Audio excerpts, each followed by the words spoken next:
Okay, guys, Adam Trigger here. It is Thursday, and it is time for 2 free picks right here on the WagerTalk YouTube channel. I'm going to be talking about the Baja Mar Hoops Classic today. I got a chance to go to this 2 years ago, and it was awesome. Great fan experience. You're very close to the court. They've been getting a great turnout the last couple of years. They play in a ballroom at the Baja Mar Resort. It was packed last year, and that's where both these games are going to be today. So we're going to talk about both legs of the doubleheader, and we'll start with the first game, Purdue and Memphis.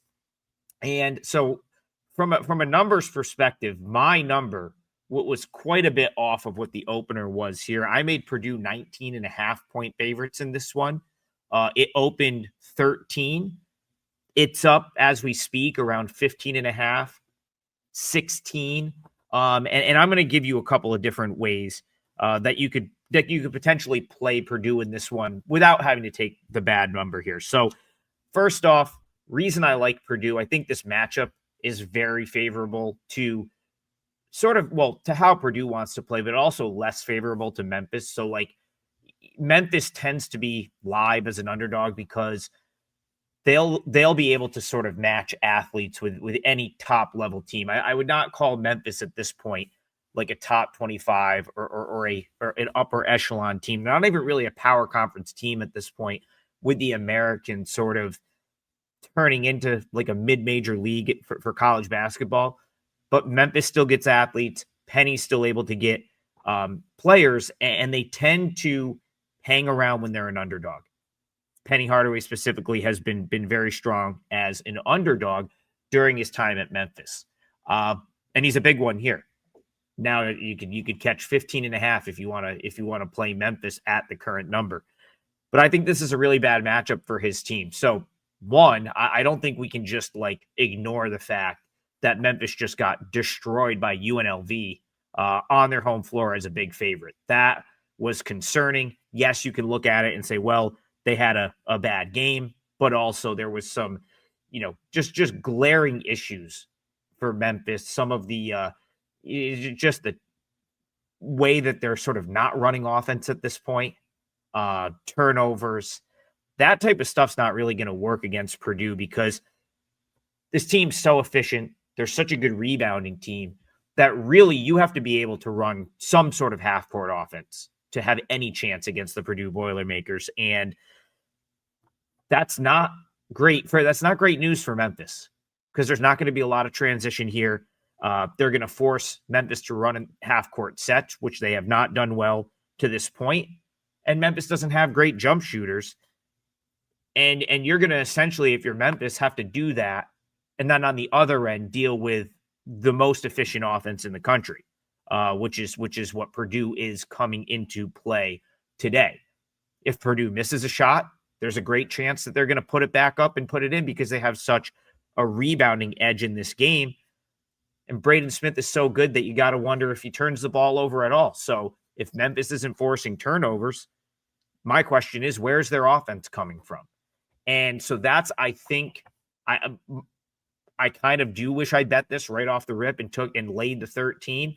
In my head, I said, well, that might be a little high.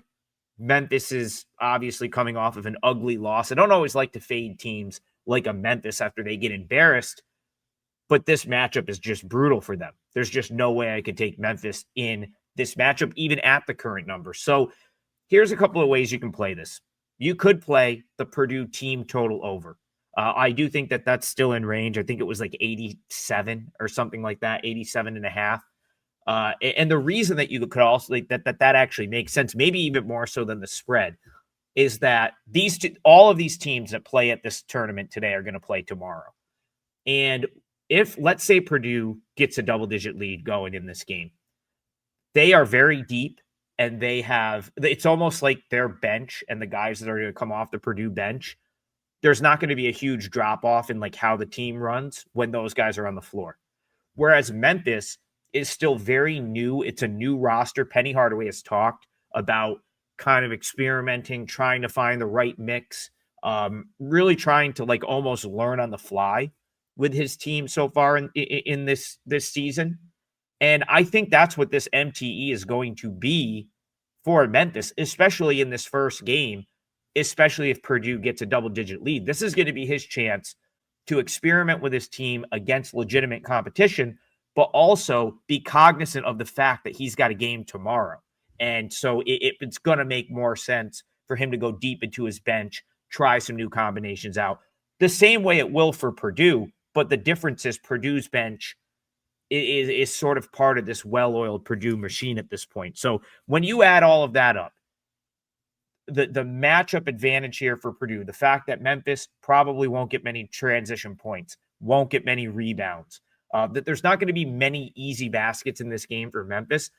I think you either lay it with Purdue or take the Purdue team total. And one more thing, this isn't a ballroom. The first game, when I was down there 2 years ago, it took the teams a few minutes to figure out the sight lines and how to sort of to get shots up in the ballroom. I remember Miami being a big favorite when I was there, and they didn't shoot it well for the first 10, 15 minutes of the game. Maybe you hope Purdue comes out and misses a couple and you can get a great number on Purdue in play. That's another option to bet that game. If you want to bet all the games I bet over the next 3 days, I have a great special up at WagerTalk. It's the full court special. Every college basketball play I put out for 3 days, you get them all. I've already got 3 out for today, and we'll be likely adding more. We're right around even on the college hoop season to this point. But again, we just started, and I feel really good about going into Feast Week with all the MTEs. I think I have some really good edges, and I'm looking forward to the next week. So I hope you join me for that. All right, let's go to the nightcap. It's Texas Tech. It's Wake Forest. And again, I like the favorite here. I am very, very high on Texas Tech this season. If you watch my show, Full Court Press, I've sort of been saying this all year, that this is a team that I just think is going to be there at the end this year. Got very close last year. I love Grant McCaslin. I think that they have just high-end talent at both ends of the floor, and I'm very, very high on the Red Raiders this year. They run extremely efficient offense, and this is another team where this Texas Tech offense is so efficient that, let's just say they came out first 5 minutes or so, just getting the feel of playing in a ballroom, and they miss a couple jumpers. Another great live betting opportunity to try to get Texas Tech closer to where this opened at 8, 7.5, 8. I think 8 was the opener. My number wasn't quite as drastic as it was in the first matchup that we talked about, but I still make Texas Tech a minus 11 right here. That's where it is now. So again, if I could get in play back closer to the opener with Texas Tech, I'd be willing to do it.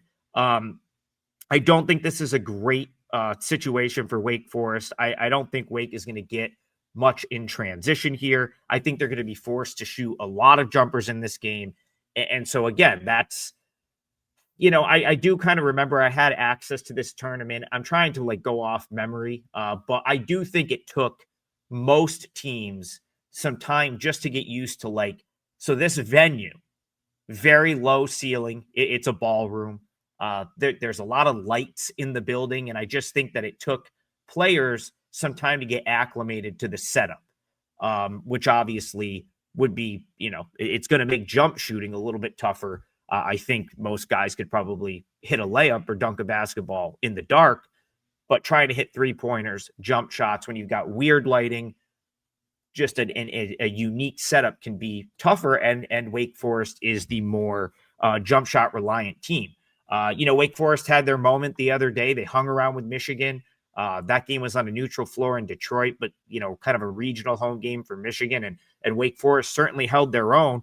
They have some redeeming qualities, no question, but I do think that Wake Forest needs to hit jumpers. I think they need to get some easy points in transition.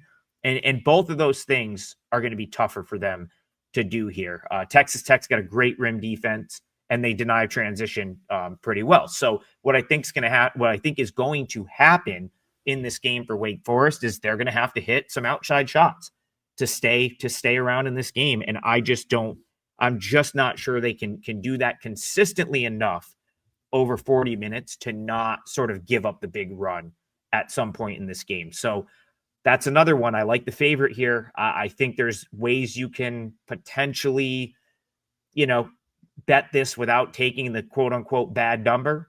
Maybe look for a spot in play. Maybe lay Texas Tech first half. And then if it doesn't work out, come over the top in the second half. But I do think we will get what everyone wants to see at this venue tomorrow. And that is Purdue and Texas Tech both winning their respective games and setting up what should be a tremendous basketball game in tomorrow's championship game. And my gut tells me they both do it by margin and cover the numbers. So free picks right there for Purdue, Memphis, Texas Tech, Wake Forest. We hit a bunch of games on Full Court Press this morning. So check that out right here on the WagerTalk YouTube channel. And if you're looking for my picks, would love to have you along with me. Like I said, I have 3 loaded today that I love and so many good ones for this weekend. And that full court package gives you 3 days of every college basketball play I play over the next 3 days. So hope you join me for that. Please like and subscribe, and we'll see you guys back here tomorrow.